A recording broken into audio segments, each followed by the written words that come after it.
Hey, my garden family. A lot of people know me as a gas engineer.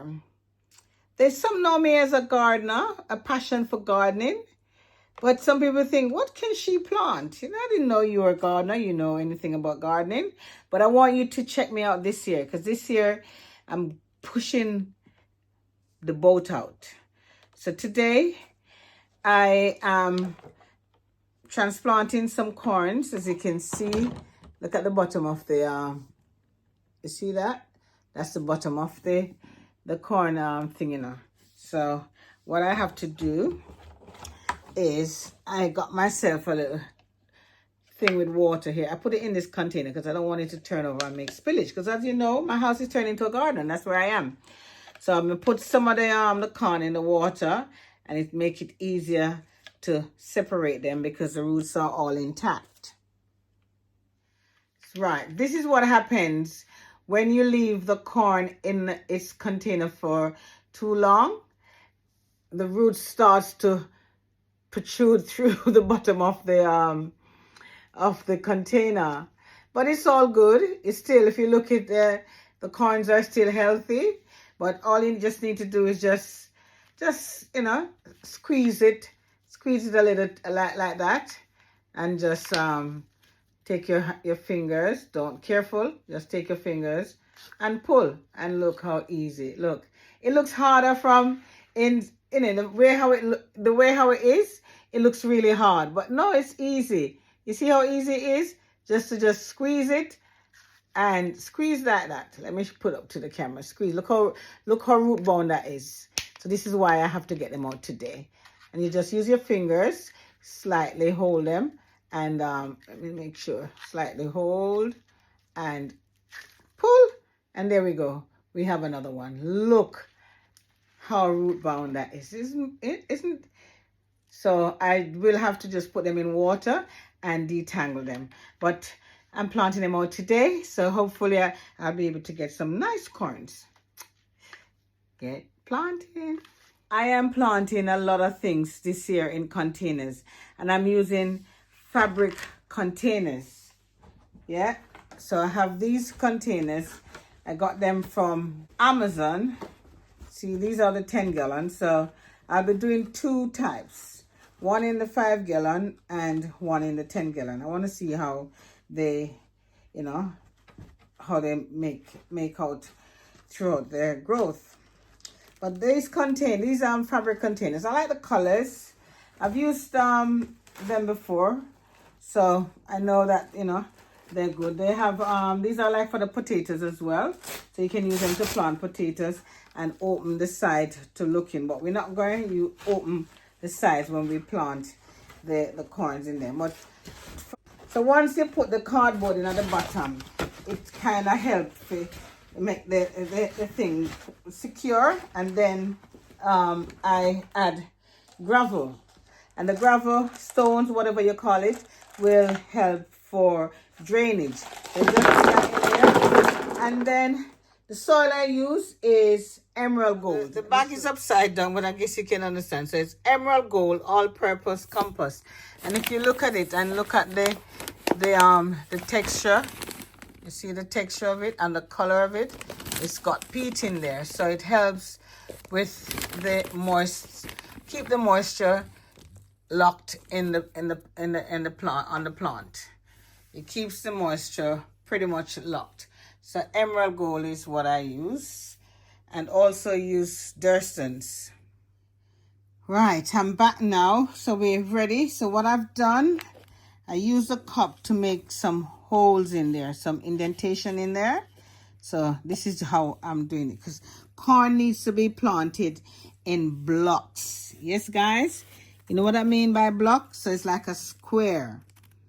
And that is best for pollination. Because if you don't do that, remember the corns won't be fully pollinated, yeah? So what happened is that when you plant the corn, on the corn here, it grows tassel, yeah? And the tassel will fall onto the silk. So the tassel, I'll put a picture up so you see the tassel, and the silk is that nice pretty hair that grows on the corn. And once the tassel blows, the wind will blows the tassel onto the silk, and it will pollinate the corn, so you'll get lots of corn on the cob.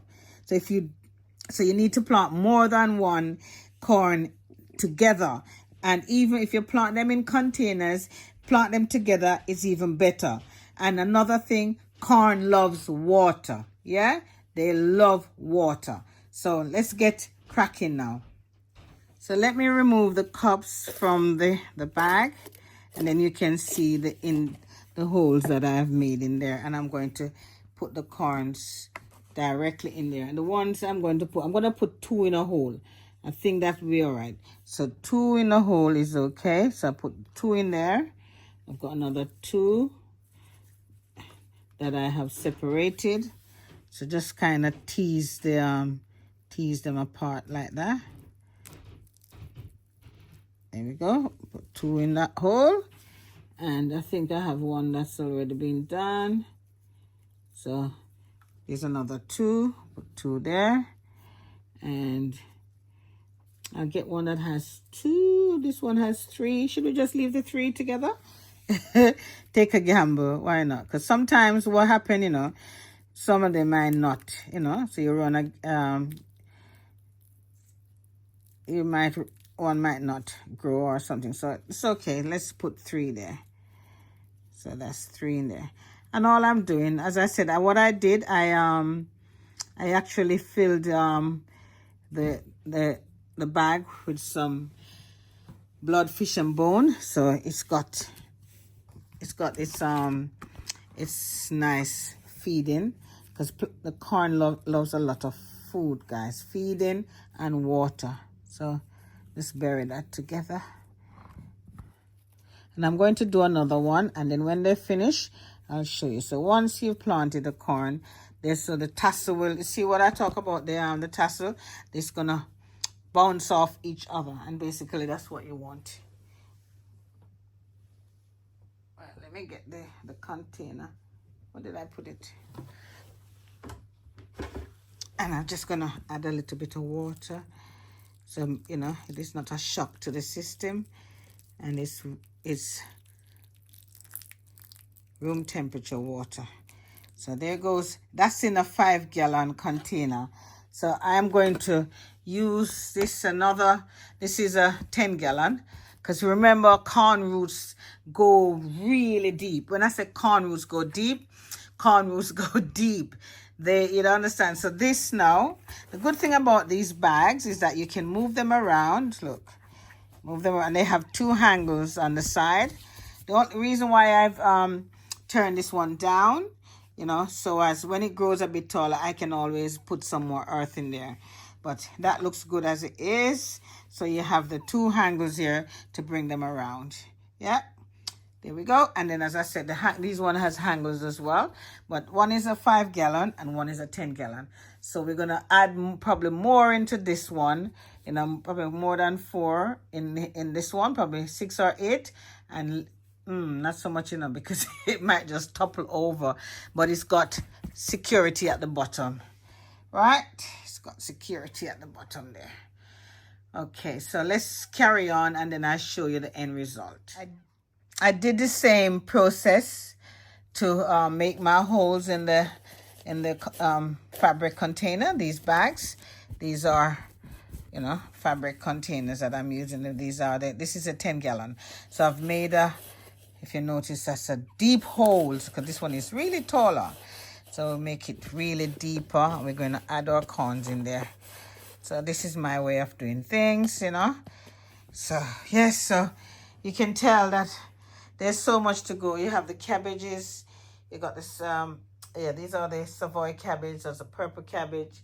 You got the flowers, the marigolds, to help rid of pests. You got those gerbers, more fabric containers are very colorful. My Scotch bonnet peppers, the gungo peas, There's so much work to be done, but today we're concentrating on corns. And you look how pretty that one. This looks good already. So let me finish this one, and you will see when I take it outside. So guys, if you're thinking that it's very hard to grow corns, and if you love corn, it is so easy. Just shell off a corn. If you get the corn like this, if you buy them in the shop, if you grow them from last year, all you need is a tray and a cup, whatever you're going to use to start the germination off. And just stick 1 or 2 in a cell, and within a few days, once they're watered or on a grow mat, or if they're not on the grow mat, where's my grow mat? If they're not on the grow mat or in the window where the sun is coming in, it may take a little bit longer, but it doesn't take that long to germinate. And once they germinate, you probably need to pot it on and eventually find a nice spot in your garden to plant your corns. Remember, they need to be planted in blocks, or if you have the grow bags, put them in the grow bags. Yeah, the fabric planters, that's what I call them. So yes, so these are corns, and this is what I'm using. These are not sweet corns. All right, so just get yourself some trays and plant your corn. So I will tell you more about it as the corn grows and what you need to do. What it packs of it loves feeding, so you will need to definitely feed it a lot. When you hear the sound of tools, you're cleaning off your tools, that means the job's done. And I must say, yes, I managed to plant out 4 grow bags of corn, different varieties, the bantam and the normal corn. I think there's a multicolor one there as well. This is in a green bag. So yes, so guys, when you plant your corn, remember water and feeding. They need nitrogen, so you definitely have to give them a lot of feed that includes nitrogen. They need that. And apart from feeding your corn with nitrogen and giving them a lot of water, you also need to put them in a sunny spot and place the grow bags together. So remember that the corns pollinate themselves, each other. So when the wind blows, tassel blows, and the fertilizer from the tassel goes onto the silk, fertilize the corn, and you get nice corn on the cob. So yes, there, and that's the ears of the corn, and that's the tassel, and the tassel is the one that fertilize the corn and let the corn have more grains. So remember, they say to plant your corns in block, because when the wind blows, it fertilizes the corn. So the tassel will blow from the top here and fertilize the ears on the corn. So give it a go. Plant a seed, guys. Do not give up. Try. If you don't have the space, this is basically it. Grow bags, fabric containers, I call them, and make sure that you've got drainage, enough pebbles in the bottom and all of that for drainage. And you'll be reaping corns and eating and having popcorns and all kind of corns. Put it that way: boiled corn, roast corn, any kind of corn. But yes, I managed to plant out my corns today. I'm gonna keep them in here until they're ready to go outside. So guys, remember to like, share, and subscribe. Thank you so much.